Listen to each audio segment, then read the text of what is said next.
Hi, today I'm going to talk about some common errors that people make when writing, several agreement errors, and the old favorites, fragments and run-ons. So let's look. So first, agreement issues. You know that subjects have to agree with verbs, meaning you have to have singular with singular and plural with plural, okay? And you know that pronouns have to agree with their antecedents, which means not only singular and plural, but person and gender. So we're going to be looking at some of those things. We'll look at maybe some more during the meet. So let's see. Inverted sentences. Now you should be able to see pretty well here. Inverted sentences are ones that have the subject after the noun. So one of those kinds of sentences is the prepositional phrase plus verb plus subject construction. So I've written a couple of those. I don't know if I came up with the most wonderful examples off the top of my head, but up here it says, up and down the hills goes the cat. Up and down the hills goes the cat. And so we have a prepositional phrase, up and down the hills, ending with a plural object, hills, and then the verb ends with an S, and it may seem a little bit awkward because of that, because normally when you have a noun right before a verb, one has the S and the other one doesn't in English. But the word goes is not supposed to agree with hills because hills is not the subject. Hills is just the object of the preposition up and down. But cat is the subject, and so goes has to agree with the subject, cat, which is singular. So that's why the goes has the S on the end. And then through the crowd move the tourists. Okay, same kind of idea here. We have one crowd. It's a collective noun. But we don't have to, this time, we don't have to decide whether the crowd is acting as an individual or acting as a collective or individual members, because the crowd is not the subject. The crowd is the tourists. The subject is the tourists. So tourists is plural, and that's why move does not have an S. So through the crowd move the tourists. Okay. Then we have sentences beginning with here or there.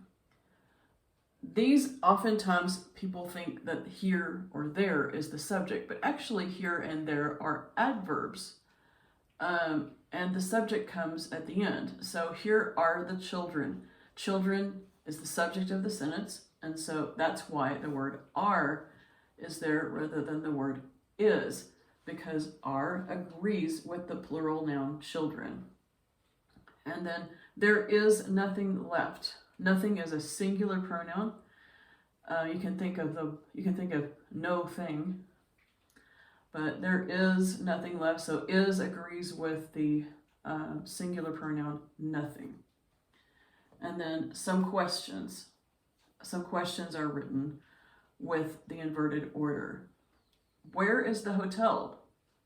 So here we have again something like, it's kind of like with here and there. We're beginning with a type of adverb.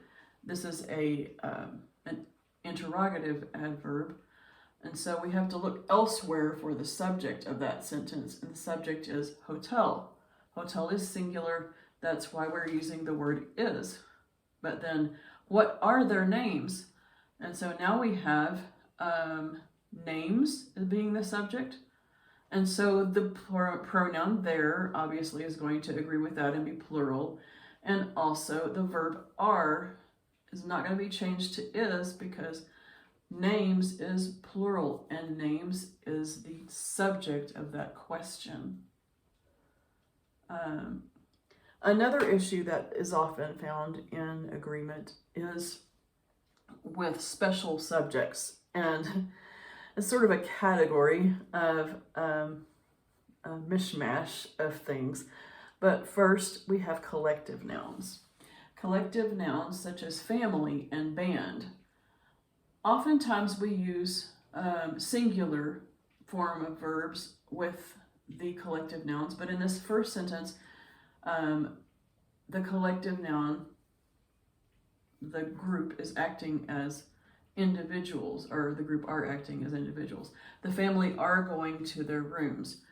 Since we see that each member of the family has, or at least there's more than one room involved, and so there are individuals in the family that are going to their individual rooms, or maybe 2 to 1 room, but they're acting as individuals. And then the band is here. We use the word is for the band because the band is acting as a unit. The band is here. Nouns that appear plural. So an example of this is the word ethics. Okay, the ethics of the situation are complicated. So in this case, ethics is a plural noun because we're talking about this ethic and that ethic, and all of them are complicated. But ethics is a challenging class. We're talking about a class you might take, like grammar. Okay, grammar would be a class and ethics would be a class. And in this case, it's just looks like the plural noun, but it is actually a singular noun because we were talking about a class. And then I just added this one, the news is bad, because news is one that we seem to have a problem with a lot. Because in English, when we use the word news, it is actually not plural. It's actually collective, kind of like homework is collective. News is collective. So the news is bad. We would never say the news are bad. I can't explain that to you, but that's the way it is. All right, intervening expressions. Okay, so you know that when you have an intervening expression, you still have to agree with the subject. So one of the boys is going to be chosen. So the word is has to agree with one because one is the subject. Even though you have a plural noun right before the subject, it is not the subject. Boys is not the subject. One is the subject. And so that's why we use the singular form of the verb be is for that sentence. And then, but then you may not realize that there are some intervening expressions that make it look like you're going to have a compound noun, but actually you don't. So, for example, Evita, along with the entire crowd, begins to sing. Okay, so maybe I'm talking about the play or the movie Evita, and so the character Evita begins to sing. Evita is the subject. We have this intervening expression along with the entire crowd, and we might think, oh, well, we have a compound noun now, but no. So expressions like along with, and in addition to, and as well as, those things are what we call intervening expressions. They have commas around them, and that's one clue that you have if you're looking at them, that they are an intervening expression, that they are intervening expressions. Evita, comma, along with the entire crowd, comma, begins to sing. So we have just something that kind of interrupts the sentence. Looks like it might form a compound noun, but it does not. Evita is still the only subject, and we're just kind of almost parenthetically adding in other people. Adjective clauses. The verb agrees with the relative pronoun, which agrees with its antecedent. So this is something I actually have struggled with in the past, and so this helps me a lot to think about it this way. The people who want to enter the contest are signing up now. Okay, so people is plural, and people is the antecedent of who. And who, being now plural because it agrees with people, has to agree with the verb. Okay, are. And also want. Okay, want is actually the the verb within the adjective clause, who want to enter the contest. So we're talking about a bunch of people who want to enter the contest. So that's why these three words have to agree. So all three have to be plural, even though who can either be singular or plural. In this case, it's plural because it agrees with people. I hope I'm not making this more complicated than it is. He was the only one of all the contestants who was truly ready. So our adjective clause is who was truly ready. Was has to agree with who, and who has to agree with the antecedent of who. So the antecedent is all the way back here, one, because all of the contestants is a prepositional phrase. It is not the subject. So was has to agree with one. Hopefully that helps you. I often used to think, okay, well, it has to agree with the noun that's right before it. Okay, but in this case, no, because you have to think, what is the antecedent of that relative pronoun? And in this case, the only one tells me that the only one was ready. All of the other ones were not. Okay, so that's the logic of that. Okay, so besides agreement, now there are other issues with agreement, but these are the ones I want to go over, so that's what we're doing. Because we've already gone over, it has to agree with gender, it has to agree with, we've already gone over that. These are special problems. So the other issues that I want to talk about just for a little bit are fragments and run-ons. Fragments can't stand as complete clauses. We went to the beach was beautiful. You always have to put a subject. And so sometimes the subject you're missing is just the word it. So we went to the beach, it was beautiful. Now in this case we have this clause, and that's why I put clause instead of sentence. In this case, this clause is part of a compound sentence because there's a semicolon there. But even though it's part of a compound sentence, you still have to have a complete clause, or you have a mistake, is generally what it is. Now, this one, because we played all day, that is a fragment because it begins with a subordinating conjunction, because. Remember I've said before that the subordinating conjunction makes the clause too weak, okay? It can't stand alone, it's too weak. So if we were to take away the subordinating conjunction, we would have we played all day, and that would be a complete sentence. But we wanted to emphasize a cause and effect thing, or we wouldn't have used the word because. So because needs to be preceded by something. And when you see me put ... question mark either before or after something in my edit files, you should go, oh, something's missing, ... question mark. That means something's missing. What's missing? And question that. Okay, so what's missing here is the effect, right? The effect and the cause, right? So maybe we were tired because we played all day, okay? The exception to this rule comes when you are trying to make an essay or a story and you have a style and you really want to emphasize this. Sometimes it's okay to have fragments, but when in doubt, leave that fragment out, okay? Like, make it a whole sentence or take away the subordinating conjunction if you don't know, okay? I've just wanted to let you know that when you read a book, sometimes you will see something like, because we played all day, and it's okay to have a fragment once in a while. Run-on sentences. Run-on sentences need to be broken up. Okay, so I gave you an example here.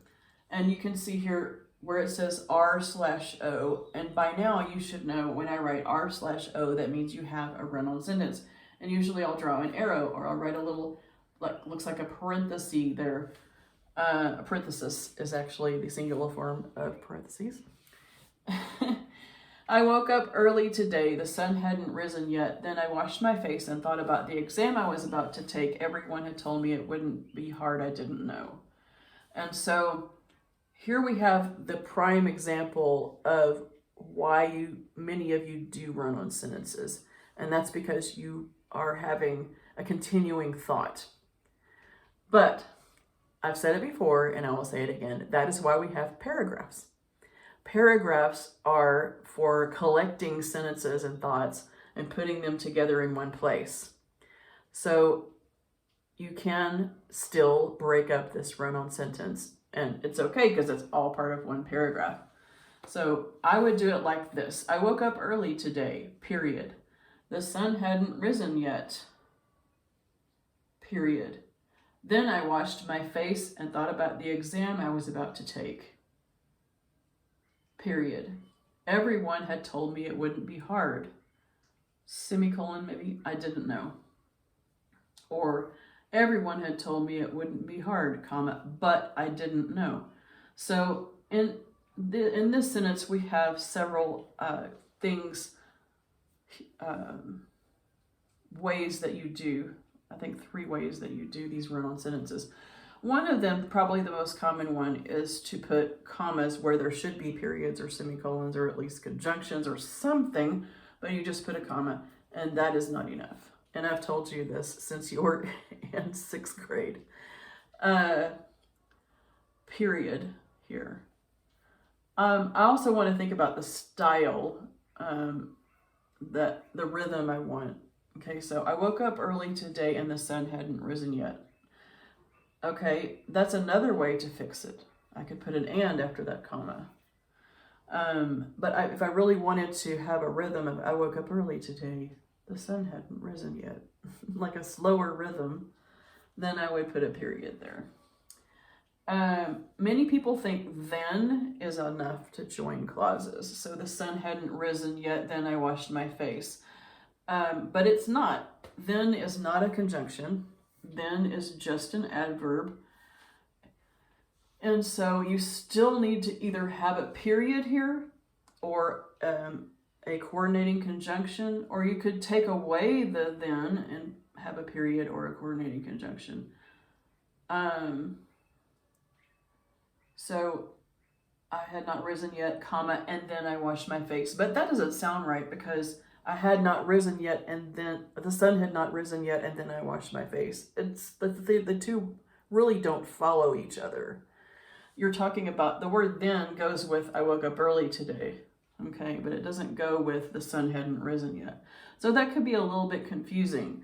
Be careful about putting the word then when you're not talking about two things that follow each other, okay? But if you put a period here, it actually works okay. You could say, I woke up early today, semicolon, the sun hadn't risen yet, period. Then I washed my face. Now, see what I mean? So the way that you join or separate sentences communicates something about how you want them to be related to each other, and the rhythm of the words created by the punctuation and conjunctions causes there to be a feeling in what you write, okay?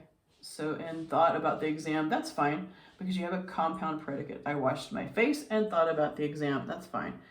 And then I washed my face and thought about the exam I was about to take. Here we have a adjective clause that doesn't have a relative pronoun, and I believe we've already talked about that. The exam, which exam I was about to take. So it's the understood relative pronoun that, and you don't always have to put it, okay? In this case, I didn't, and that's okay. So it's not a run-on sentence, even though it might look like it is here. And then here again we have what we call a comma splice, where you're splicing together two sentences with just a comma, and it's like sticking two bricks together with a piece of masking tape. It's not going to stay. Okay, so period. Everyone had told me it wouldn't be hard, and again, another one. So I would put but here as the coordinating conjunction. So just wanted to talk you through fixing one of those situations where you have a run on and on and on sentence. Hopefully that's helpful for you. And I think that's all I have for you right now. So happy working.